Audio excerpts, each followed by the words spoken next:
I'm Jim Monahan. Welcome to the 2 Minute Drill podcast for another Monday. And I have a very, very fired up Chris Swendeman with me.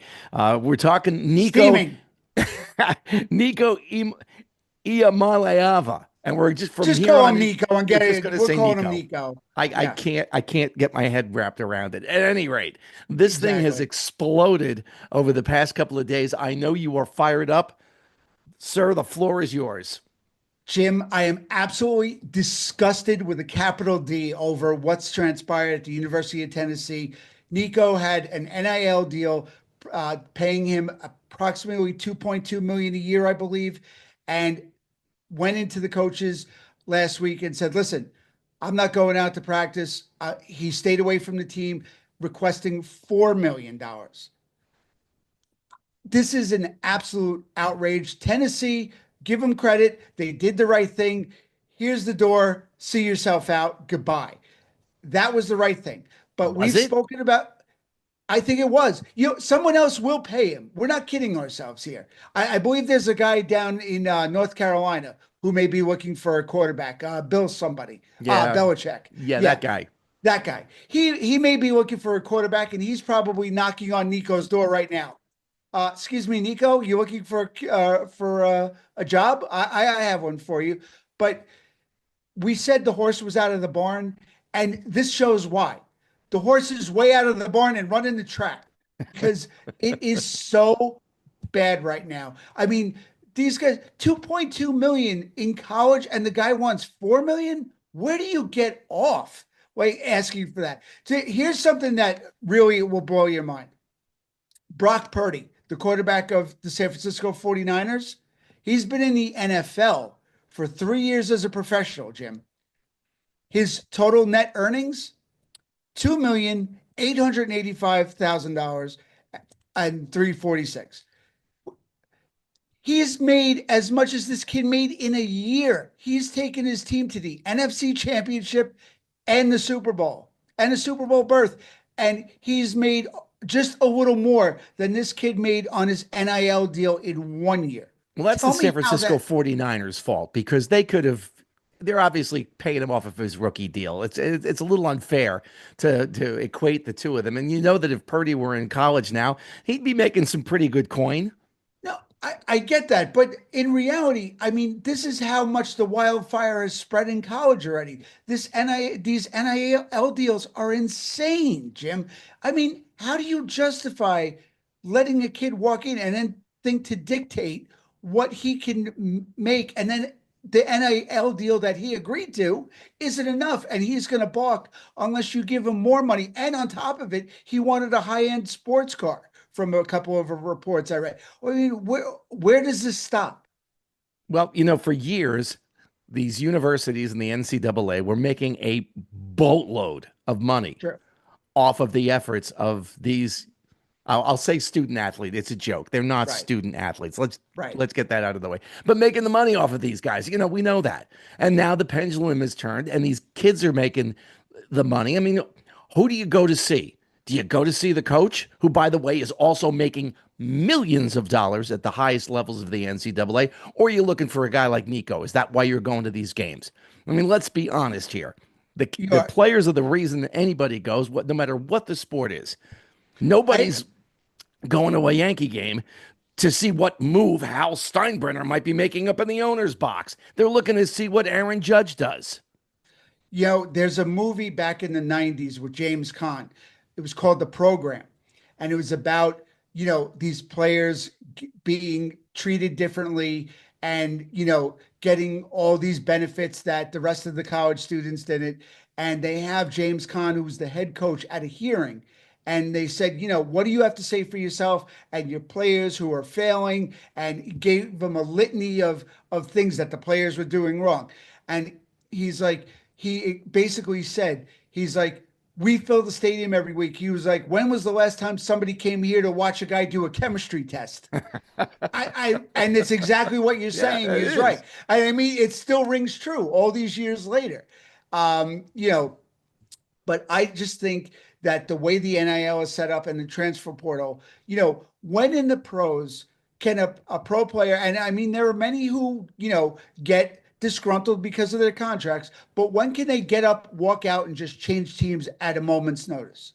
They can't necessarily change teams, but they can certainly get up and walk out. They can, but they will also be penalized for that. These players don't get penalized, more or less. They almost get rewarded by walking out and going into the portal where somebody will pay them more NIL money. I mean, that has now the pendulum swung all the way to the other side of the benefit being all in the players. There's got to be some kind of regulation here. Something's got to make it more fair for both sides. There are three antitrust suits levied against the NCAA currently underway. The big one is House versus the NCAA, and he was a swimmer who was really the start of all of this. And we expect the decision to come down fairly quickly, which could involve 20 some odd $million for these schools that they're now going to have to pay out to different athletes over the course of different sports. So the schools would be paying these kids directly as opposed to the way it had been done through a third party.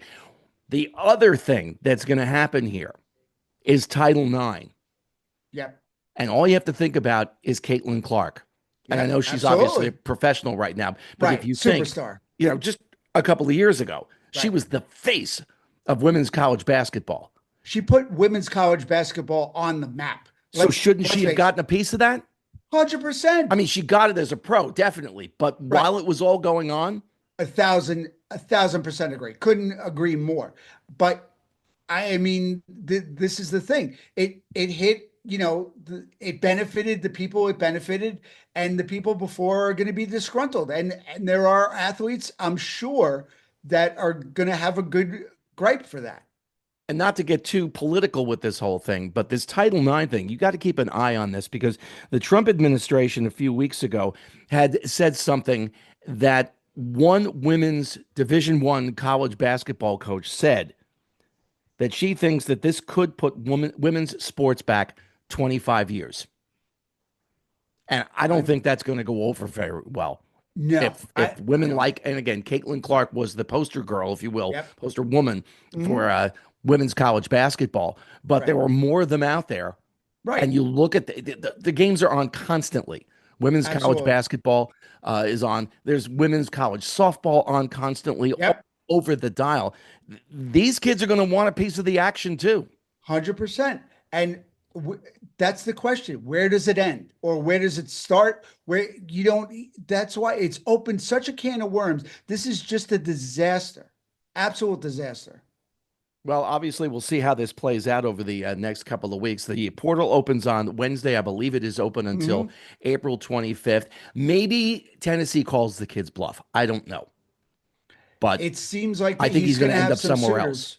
I think he's already got suitors lined up. And I think this is part of his play. And I think if he didn't know that teams would come after him, maybe he wouldn't have gone so strong about up and leaving, spring practice. But I have a funny feeling that the way the landscape is now, he already knew there were going to be people knocking at his door. Oh, no question. No question about it. And this is why these college teams are being run now like a professional team. Right. They all have general managers. They're talking to these advisors because they can't say the word agent with college. Of course not. I'm not a huge fan of the NCAA. Don't get me wrong. I have a lot of gripes with them. I have watched a number of kids go through the recruiting process at various levels and Division I, II, III. I've watched it. I am not a fan of it. There's all kinds of games out there. It's coming back to bite them. They did this to themselves. 100%. And like we keep saying, we go back to the pendulum swinging the other way. Well, when the pendulum swung, it swung hard. And now, you know what? Now you're paying the piper for all the years and all that money that you guys raked in, and these players got nothing or had to get, these side deals brokered and third parties involved. Well, now the players are reaping the benefits on the other end, and this is what happens. So before we sign off, I do want to turn attention to baseball. I have my new torpedo bat made by Little Tykes. I'm ready. I'm sure you're going to make them very nervous when you show up to hit with that, because obviously it's such a big advantage for the Yankees. It'll be there for you too. I've been looking at the standings. Toronto in first place in the American League East as we record this tonight. Detroit leading in the American League Central, and you have the Angels Hmm. in first place in the West. I don't think any of that is for real. No. Over in the National League, this one I think might be, and that would be your New York Mets in first place by a game over the Philadelphia Phillies. The Chicago Cubs leading the Central, and then the San Diego Padres. The Dodgers have back down to earth a little bit, but the San Diego Padres with a 13-3 record, they might be for real. Although I think in the end it's going to be the Dodgers. But other than that, I mean, the Mets, I think, are going to make a pretty strong run. But I don't expect the American League to end even remotely close like these standings are right now.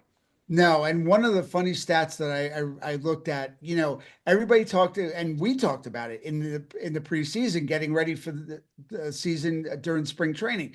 The Mets, are they going to be able to hold water with their pitching? They put all the money into Soto. Are they going to be able to hold up on the pitching side of it? Well, when you look at the standings right now, there's one team in New York with the highest team ERA in Major League Baseball. And the other New York team has the lowest ERA in Major League Baseball. I'll take Guess a which wild is which? guess. Take which is which? Well, I would think that the team that's leading the National League East probably has pretty good pitching, and that's Ding a ding surprise. ding ding ding ding. Tell him what he's won, Johnny. 2.30 ERA for the Mets and a 5.4 ERA for the New York Yankees. Yeah, go figure. Well, they're going to have to hit their way through it. That's for sure. Maybe Yeah. one of these little tyke bats will help. They may want to order a few of those.